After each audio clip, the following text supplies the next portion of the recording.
दोस्तों नमस्कार। गंगा एक्सप्रेसवे को लेकर बड़ा अपडेट है और ये बड़ी खबर मेरठ से संबंधित है। मेरठ में गंगा एक्सप्रेसवे के अलाइनमेंट को लेकर सियासत तेज हो गई है। हाल ही में यूपीडा ने अपनी वेबसाइट पर एक डिटेल अपलोड की थी जिसमें लिखा गया था कि गंगा एक्सप्रेसवे अब मेरठ बुलंदशहर हाईवे पर पड़ने वाले हाजीपुर गांव से शुरू होगा और जैनुद्दीनपुर होते हुए आगे निकलेगा। इसका किसानों ने विरोध शुरू कर दिया है और बड़े पैमाने पर इसका विरोध हो रहा है।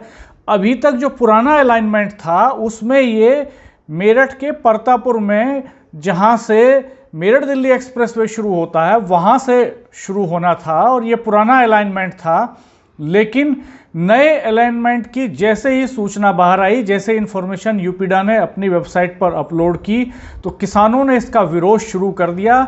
मेरठ के कुछ गांवों के किसान लामबंद हो गए। वो क्षेत्रीय विधायक सत्यवीर त्यागी के पास गए, उसके बाद वो मेरठ के सांसद राजेंद्र अग्रवाल के पास गए और आज मेरठ के सांसद राजेंद्र अग्रवाल दिल्ली में यूपी के डिप्टी सीएम केशव प्रसाद मौर्य से मिले हैं और उन्होंने मौर्य से कहा है कि किसानों ने इस नए अलाइनमेंट पर बड़ी आपत्ति जताई है, इसलिए इस पूरे मसले की जांच की जानी चाहिए। उन्होंने किसानों के हवाले से यह भी अंदेशा जताया है कि अलाइनमेंट चेंज होने का जो ये घटनाक्रम है, इसके पीछे की वजहों की भी जांच होनी चाहिए। किसानों का ये आरोप है कि जमीन अधिग्रहण में बड़े पैमाने पर कुछ खास लोगों को लाभ पहुंचाने की नीयत से ये अलाइनमेंट चेंज किया गया है। क्योंकि बड़े पैमाने पर गंगा एक्सप्रेसवे के लिए लैंड एक्विजिशन होना है। ये पूरा ग्रीनफील्ड एक्सप्रेसवे है और इसके लिए बहुत बड़े पैमाने पर ज़मीन की ज़रूरत होगी और ज़मीन किसानों से ली जाएगी, उसके बदले उनको मुआवजा दिया जाएगा। किसानों का आरोप है जो पुराने ट्रैक पर पड़ते थे, जो गंगा एक्सप्रेसवे के पुराने अलाइनमेंट पर जिनकी ज़मीन थी, मेरठ के उन किसानों का ये बड़ा आरोप है कि एक बड़ा घोटाला, बड़ा घपला इसमें हुआ है और जिसके बाद ये अलाइनमेंट चेंज किया गया है। हालांकि फाइनल डिटेल प्रोजेक्ट रिपोर्ट अभी यूपीडा ने अपलोड नहीं की है, तो ये संभावना जताई जा रही है कि इसमें बदलाव अभी हो सकते हैं और ये एक्सप्रेसवे चूंकि प्रयागराज तक जाना है, तो प्रयागराज तक बीच में पड़ने वाले सभी जिलों में इस समय लैंड एक्विजिशन के लिए निशानदेही हो रही है और खूंटियां गाड़ी जा रही हैं, सर्वे हो रहा है, काम चल रहा है और कई जगह पर इस तरह लैंड को लेकर के डिस्प्यूट्स सामने आए हैं। मेरठ के सांसद ने जो एक मेमोरेंडम दिया है यूपी के डिप्टी सीएम को, उसमें उन्होंने किसानों का भी एक जो एप्लीकेशन है उनकी, उसको शामिल किया है। उस एप्लीकेशन में किसानों ने कहा है कि गंगा एक्सप्रेसवे का फाइनल सर्वे 2019 में हो गया था और उसको बदल करके अब नया सर्वे करके नया अलाइनमेंट किया गया है, जो घोर आपत्तिजनक है।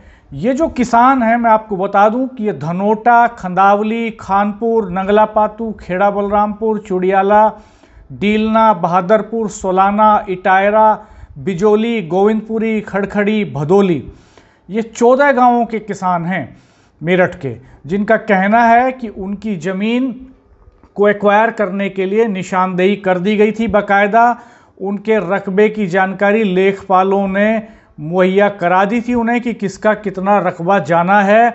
लेकिन इसी बीच मेरठ विकास प्राधिकरण के क्षेत्र में पड़ने वाले हाजीपुर, जलालपुर, मुंडाली, अलीपुर, बड्ढा, पीपली खेड़ा, नंगला कबूलपुर, कूडला, सकरपुर, आड़ समेत 16 गांवों से होते हुए गंगा एक्सप्रेसवे का नया अलाइनमेंट फिक्स कर दिया गया, नया अलाइनमेंट डिक्लेयर कर दिया गया और इनमें सर्वे भी शुरू कर दिया गया है।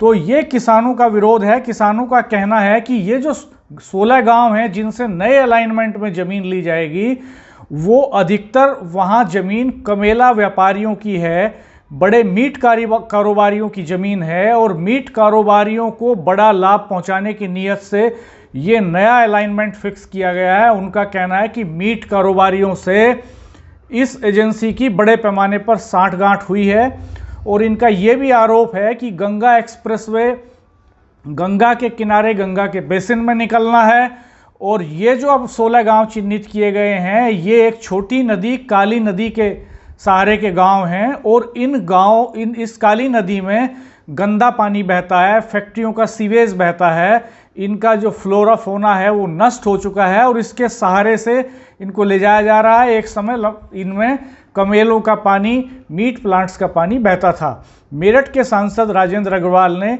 किसानों का ये पूरा मेमोरेंडम यूपी के डिप्टी सीएम के सामने रखा है, केशव प्रसाद मौर्य के सामने, और बकौल सांसद केशव प्रसाद मौर्य ने भरोसा दिया है कि उस पूरे मामले की वो जांच कराएंगे और ये देखा जाएगा कि जनहित में और लोगों के हित में, राष्ट्र हित में कौन सी चीज़ ज़्यादा महत्वपूर्ण है, उसी के हिसाब से डिसीजन लिया जाएगा। किसानों ने एक और आरोप लगाया है कि विपक्षी पार्टियों ने ये अलाइनमेंट चेंज कराया है और इससे जो बीजेपी का जो वोटर है वो प्रभावित हो रहा है, बीजेपी का वोट बैंक प्रभावित हो रहा है। किसानों का कहना है कि जिन गांवों से ये अलाइनमेंट पहले तय हुआ था मेरठ दिल्ली एक्सप्रेसवे के सहारे, उन गांवों में बीजेपी के वोटर्स रहते हैं और ये जो अब गांव जिनमें मेरठ बुलंदशहर हाईवे से हाजीपुर से जो अलाइनमेंट शुरू किया गया है उसमें विपक्षी पार्टियों के वोटर्स रहते हैं। यानी किसानों के बीच बड़े पैमाने पर एक जंग छिड़ गई है और ये लड़ाई बेसिकली मुआवजे को लेकर के है। चूंकि लैंड एक्विजिशन होना है और इस समय खेती की जो स्थिति है, खेती करना किसानों के लिए बहुत लाभ का सौदा नहीं रह गया है। किसान चाहते हैं कि उनकी ज़मीन का एक्विजिशन हो जाए और एक्विजिशन हो जाए तो एक अमाउंट उनको मिले जिसको इन्वेस्ट करके आगे रोजी रोटी का जरिया कर सकें। तो एक किसानों की जो बदलती अप्रोच है बदलते वक्त के साथ, उसको भी दर्शा रहा है ये घटनाक्रम। और इस किसानों का जो ये मेमोरेंडम है जिसमें बहुत सारे किसानों के सिग्नेचर हैं, मोबाइल नंबर इसमें दिए हैं, रकबर, देवेंद्र कुमार, भगत सिंह, राजेंद्र सिंह, मंगत सिंह, राजीव त्यागी, प्रवेश, पंकज कुमार, ओमवीर सिंह, अशोक धनोरा, शेर सिंह, भाग सिंह और बहुत सारे लोगों के इस पे दस्तखत हैं। और अशोक धनोरा मंडल मंत्री हैं भाजपा के जिला मेरठ के, उनके दस्तखत भी इस पर हैं। नंगला पातू के ग्राम प्रधान के दस्तखत हैं। आशीष जो प्रधान हैं धनोटा के, उनके दस्तखत इस पर हैं। यानी बहुत सारे गांवों के प्रधानों के सिग्नेचर भी इस पर हैं। सांसद ने दावा किया है कि उनकी बात को यूपी के डिप्टी सीएम ने गंभीरता से सुना है और ये भरोसा दिया है कि वो जो जनहित में होगा उसके हिसाब से फैसला लेंगे। इसके पहले किठौर विधायक सत्यवीर त्यागी ने भी टेलीफोन पर यूपी के डिप्टी सीएम केशव प्रसाद मौर्य से वार्ता की थी। केशव प्रसाद मौर्य यूपी लोक निर्माण विभाग के भी मंत्री हैं और यूपीडा जो इस पूरे एक्सप्रेसवे के लिए लैंड एक्विजिशन कराएगी, इसका कंस्ट्रक्शन कराएगी, उसके सुपरविजन का काम भी उन्हीं के पास है। और ख़ास बात यह है कि ये जो एक्सप्रेसवे निकलेगा इसको पूरा करने का लक्ष्य 2023 तक रखा गया है। यानी अगले 3 साल में इसको बनाने का दावा किया जा रहा है और सरकार अपनी एक बड़ी उपलब्धि के तौर पर इसकी ब्रांडिंग करना चाहती है। ये बेहद लंबा और एक नया एक्सप्रेसवे है जो यूपी के बहुत सारे एक्सप्रेसवेज और हाईवेज को कनेक्ट करेगा। सरकार का दावा है कि इससे कनेक्टिविटी स्ट्रांग होगी। आप हमारे साथ बने रहिए, हम आपको इसके अलाइनमेंट में जो बदलाव हो रहे हैं, जो किए जा रहे हैं, उसको लेकर जो जंग छिड़ी है उसके बारे में लगातार अपडेट्स देते रहेंगे।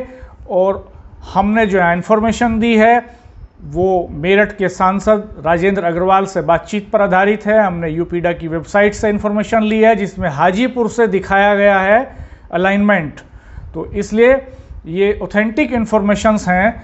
और हम ये भरोसा कीजिए कि हम पूरे पड़ताल के बाद, ऑथेंटिकेशन के बाद, संबंधित अथॉरिटीज से डिस्कशन के बाद ही आपको खबरें देते हैं। नमस्कार, धन्यवाद। हमारे चैनल को सब्सक्राइब कीजिए, बेल आइकन प्रेस कीजिए। हम आपको लगातार गंगा एक्सप्रेसवे, मेरठ दिल्ली एक्सप्रेसवे और देश के तमाम एक्सप्रेसवेज, हाईवेज, रैपिड ट्रेन और डेवलपमेंट के बहुत सारे इश्यूज़ की जानकारी देते रहेंगे। नमस्कार, धन्यवाद।